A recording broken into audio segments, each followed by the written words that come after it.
Hello and welcome to the Hotel Marketing Show. In this podcast, we're going to talk about all things hotel marketing. We're going to talk about things that are happening in the industry, insights, things that all hotel marketers or anybody that has an interest in hotel marketing wants to know about. My name is Victoria. And I'm Nadine. And we're the hosts of the Hotel Marketing Show. To kick off the podcast today, in this episode, we're going to be talking with Thea, co-founder of MetricsDriven, about e-commerce practices for the hotel industry. And we had such a great chat with Thea that this is just a quick note to say we've split this podcast into 2 episodes. In part 1 of the episode with Thea, we talked a lot about introducing the concept of story brand and the importance of branding for hotels.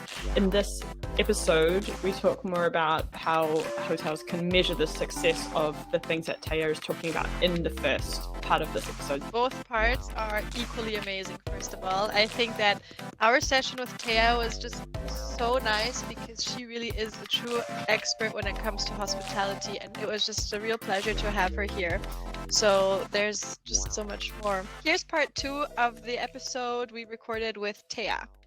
I know we also have a question for you, which is a very important question.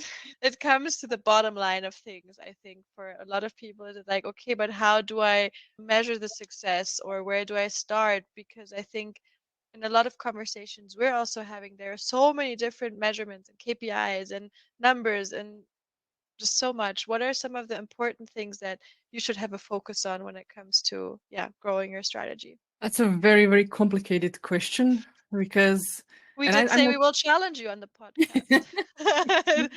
I'm not sure I can even give a one concrete answer, because there are so many types of hotels. And I know when I was doing meta search, you could have hotels that are in the same street, right, doing pretty much the same campaign, for traffic, and one would be performing like crazy and the other one is tanking completely. And then you're figuring out why that is you have to shake down the whole sales funnel that they have from top to bottom to try and even figure out, where are the choke points, where are the breaking points, why is one working and the other is not. And it is such a hard thing to do, that combined with what we spoke about before, that in hotel commerce, you don't have enough traffic on the hotel websites. Even if you crank up the paid traffic to, insane amounts, you still don't have enough generally to do proper CRO optimization. It comes down to having a feeling of the people that are analyzing the data and looking at, performance of your paid traffic and conversions. Basically, my opinion on that is that you should test things. You should test different messaging. You should test different types of traffic. I would even test different conversion tools, right? So conversion points, booking engines, and it has to be done in cycles where you determine what is the goal. So is my goal to build more loyalty with my guests, in which case you have to get feedback from the guests, and means we know with hotels it's always delayed by whatever is the time of the booking, right? You can get 10 bookings in a month and it can be 1 per month for the next 10 months. So that makes collecting the feedback and the actual results quite hard, and most of the time it will come down to a period of years that reflects in non-signaled feedback of your overall brand. You will not have hard KPIs, but I can tell you I've seen hotels that have had on Meta a conversion rate between 15 and 25%. And you know how it is in normal e-commerce. It's 2% is considered yay, okay. But hotels that put in this work over time, right? And it's not about having huge budgets and putting tons of people or tons of money on it. It's more about consistency. And that's why I think also the 80-20 rule applies here, that small steps that you can do immediately, right? From this content generation, most of it will start from that, from being authentic with what your brand is and what you're actually standing behind. And this actually ties into what you said, Nadine, before. People are traveling also with a cause after the pandemic. And there were studies done that travelers are interested in how the hotel is actually treating staff, right? So these are the signals that all tie into the success of your overall strategy. And it is very hard to measure something that is drawn out on such a big scale, right? On such a large scale. But it is possible, because the hotels that I've seen that have this huge conversion rate, they didn't get there by accident, right? It's a long-term strategy of bit by bit building loyalty, building guest relationships, nurturing your guests, nurturing your leads, having low cancellation rates because you have profiled your guests well and you have made the right offer at the right time. And that would be my opinion. Everybody that tells you that, yeah, we can get 10 bookings on your booking engine and give you a whole conversion plan is pure and simple lying. There is no quick win over this. Especially not after if the hotel has operated on OTAs only and had like 10 clicks per month on their direct site. It takes time to build a brand, but it also takes time to take down a brand. And I can tell you this also from my experience. If you build a brand, even a tiny little one that's not sophisticated, it has inertia and it's hard to stop it. So even if you fall off the wagon, as we say, for a while and you get back on it, you will still enjoy the fruits of your previous work. And that should be super interesting for hotels because it's really not that expensive or hard or work intensive. It's not something that you can't do. I'm absolutely sure that every single hotel with the crappiest website on the planet can still do nice content and just be authentic in what they talk about. They just have to open their mouth. Yeah. I love this because you said this is a hard question to answer, and I think you absolutely gave a perfect answer to this with so many valuable points in there that I don't think you could have answered it any better, to be honest. This is what I mean. She's an expert. She's like so humble as well. Doesn't even consider herself an absolute expert, but there she goes. Now, Thea, before when we were preparing for the podcast today, you shared some really amazing stats about cart abandonment rates. And I do actually want to touch on that a little bit today. Nadine and I talked a little bit about this actually before the podcast as well. But from the hotels that we talk to, they don't typically think that they're considered part of this e-commerce ecosystem, that they're kind of separate from this. But I think that these cart abandonment like stats that you're talking about really show that there are some principles that relate for hotels as well as the e-commerce brands. But can you share a little bit about maybe the context of why this cart abandonment stuff is so interesting and what it basically means for hotels as well? Yeah, sure. So I looked into Statista data for 2022 just to see like how hotels are hanging there in relation to other industries. And I'll just give the numbers so people know what we are actually talking about. So cart abandonment is an occurrence when a person adds a product to the cart, which is in our case a booking engine, so a room in the booking engine, and then doesn't complete the purchase, right?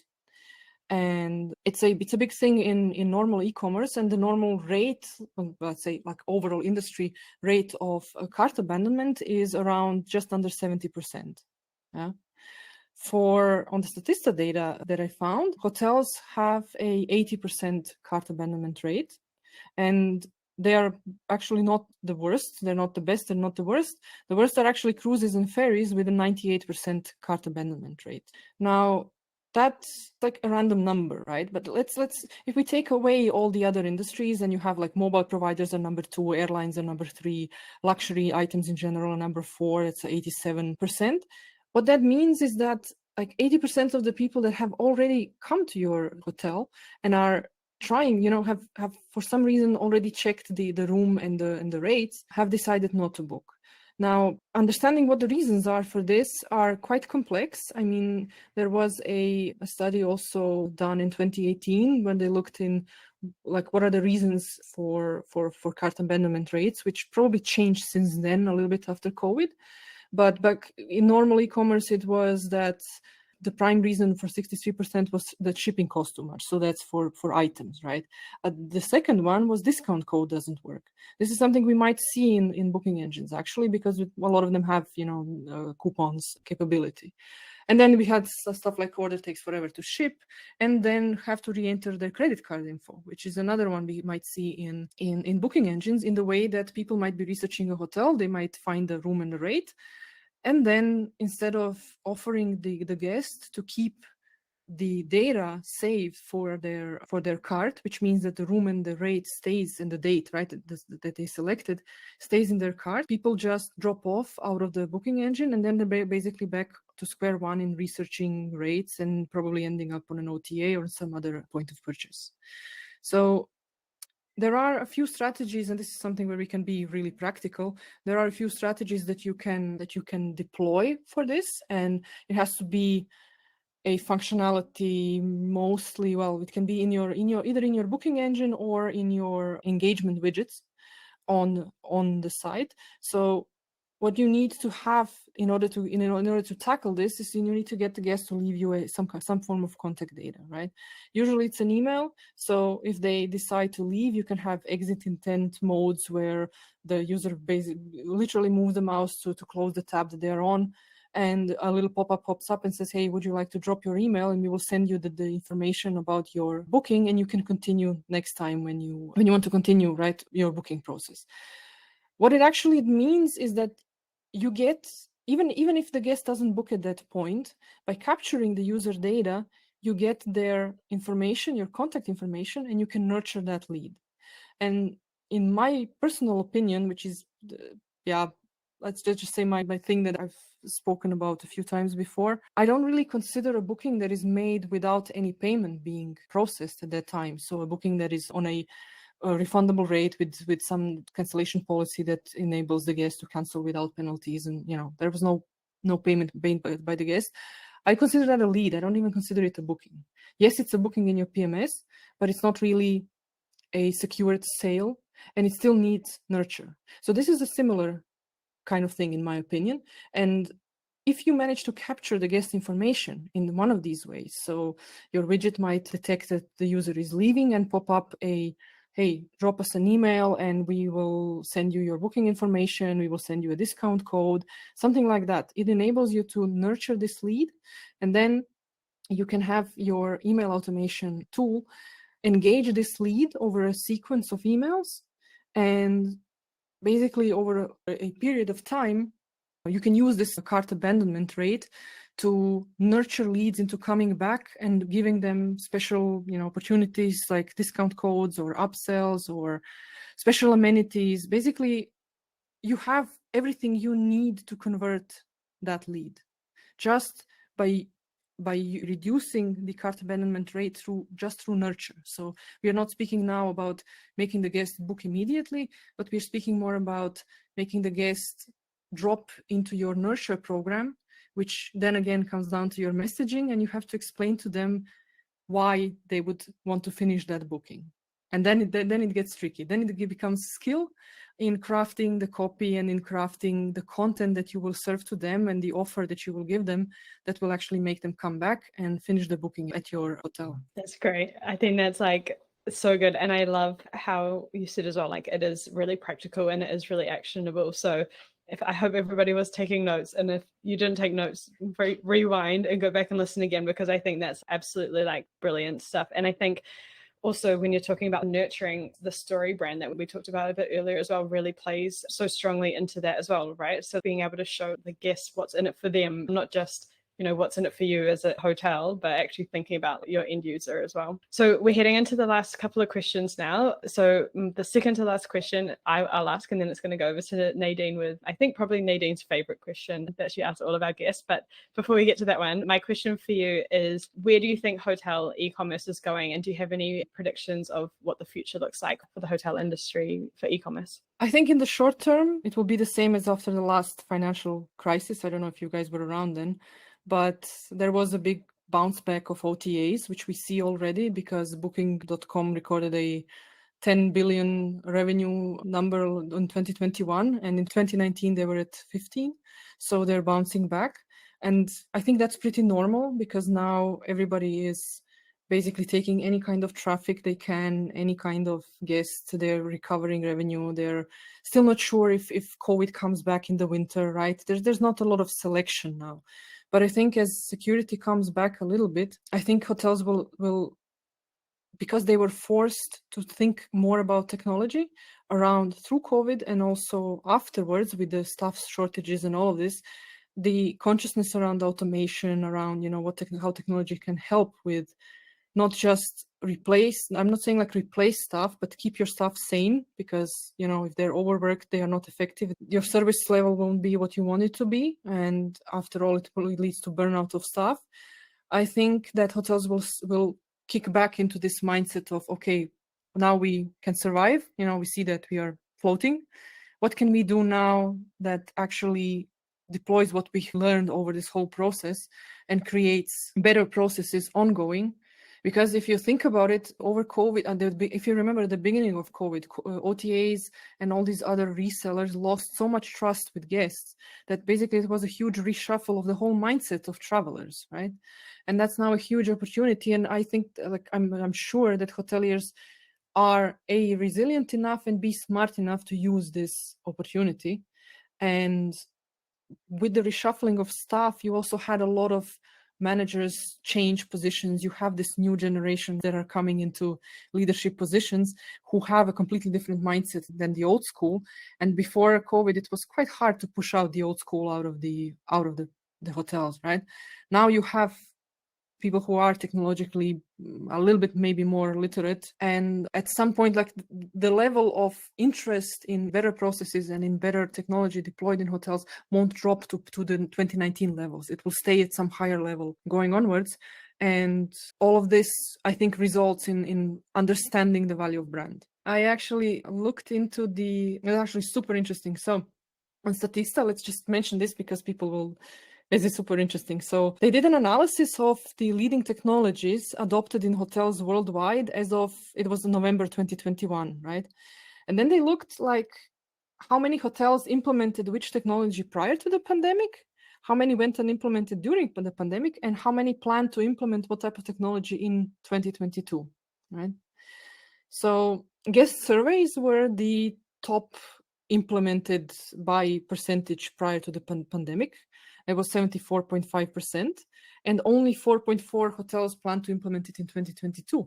But for instance, only 31.6% of hotels had implemented digital payments prior to the pandemic, which blows my mind completely. I have no idea how that is possible. Just fax machines everywhere or something.